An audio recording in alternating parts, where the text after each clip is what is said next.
Midwest Whitetail is brought to you by Realtree, Muddy Outdoors, Hoyt Archery, Fuse Accessories, Frigid Forage, Scott Archery, Cabela's, Trophy Rock, Night and Hail Game Calls, TrailCamPro.com, Bloodsport Arrows, Rocket Broadheads, and Nikon.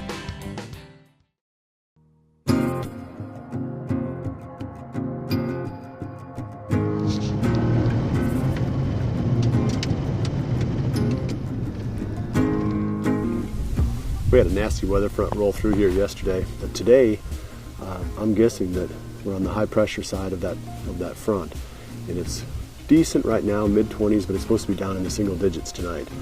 So I'm thinking that the deer are going to be moving big time this evening. I'm heading back to the same blind that our daughter Jordan shot Krusty 2 out of that we showed you on last week's episode. And that wasn't the only Krusty buck that's been known to live back in that area. In fact, there's a couple others that are classic old Krusty deer. One of them is one that we've nicknamed Loppy, and he's been showing up quite a bit on trail cameras back there, but mostly at night. Maybe with this weather change, it's supposed to be really cold tonight. And the snow, that might snap him out of that nocturnal pattern and put him out here during daylight. The other one's a buck that we've nicknamed Flash Gordon. He's got these really cool multiple, I don't know what you call them, drop tines or sticker points or whatever coming off his G2s. He's another really old deer. I'd say 6+ years old, which makes him super high quality trophies in my book and on this farm.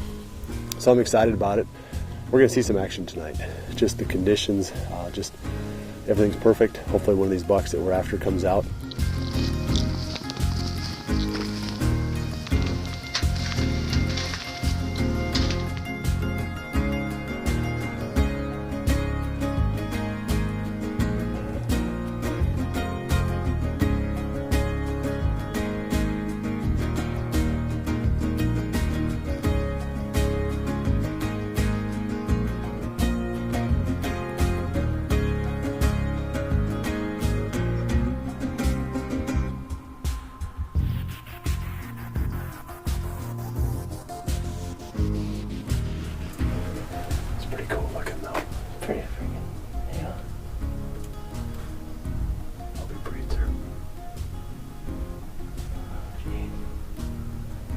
Another 3-year-old.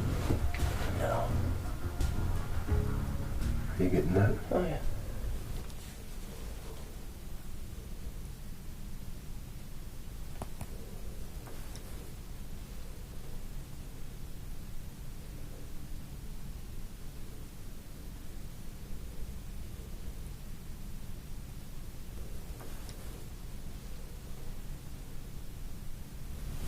I should see how far it is. I'd say he's probably about 52, 53,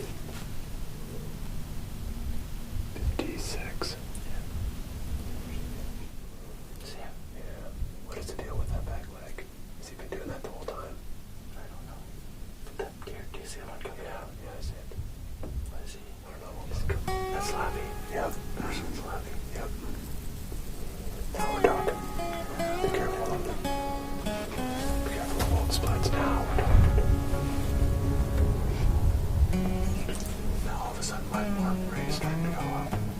Loppy gets you excited. Yeah. I mean, I like splits, but he's just too young.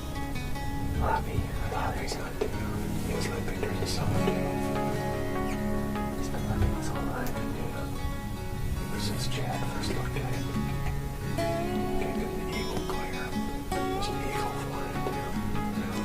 This is what I wanted.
I'd shoot him at 40. Yeah.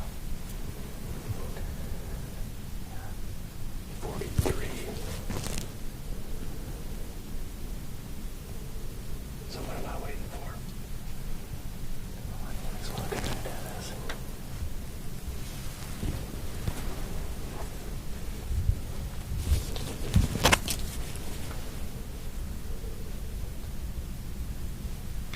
I want a good, nice, clean broadside.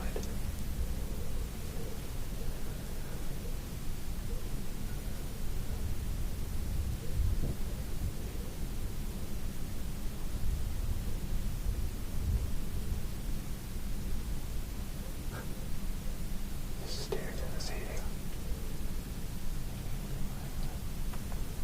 He just doesn't trust us up here.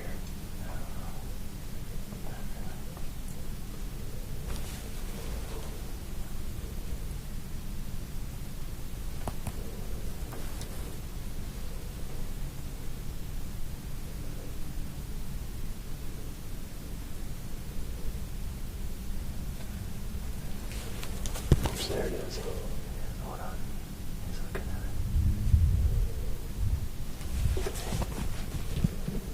No, just let him keep coming, I guess. I'm not going to shoot him quartering.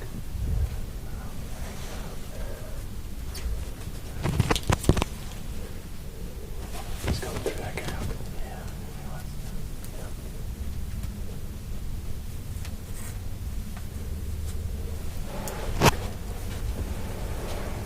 You ready? Yeah, man, whatever you are.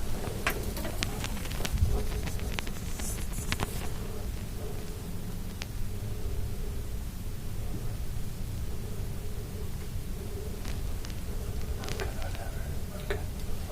Where is he walking? Yeah, hold on. Yeah, I know. He's not in either window for me. What's he doing? Just staring straight at us.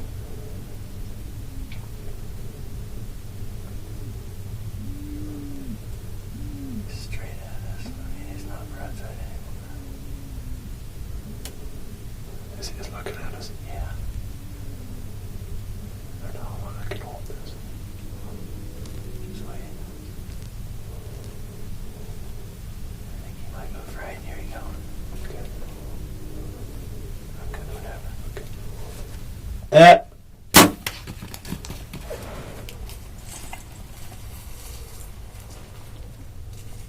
He's toast. Yeah, that's a good shot.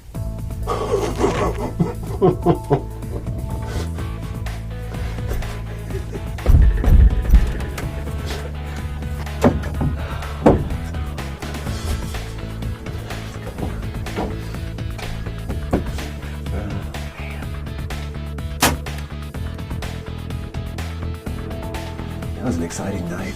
We had all these different bucks out. And that was the buck that we came in here for. We can go back a long ways on Loppy. We can go all the way back to 2009 season on that buck. We've been hunting that deer, you know, not directly hunting him, but you know, trying to get him since 2009. So, man, that's really cool. I mean, they don't have to have big antlers to be trophies. And just the history that you have with the buck and the age of the deer, that a lot of times just adds up to make it, you know, extra meaningful. And to get him during the late season, that's pretty cool. When he came out almost an hour ago, I bet 45 minutes, he was out in front feeding, and then finally he was going to make this corner and head down the other end of the food plot. And when he did, he was only 20 yards away, so it wasn't a very hard shot. And we saw him go down. He's 60, 80 yards away probably. Man, what a cool night. It shows you the power of these food sources and these cold fronts during the late season.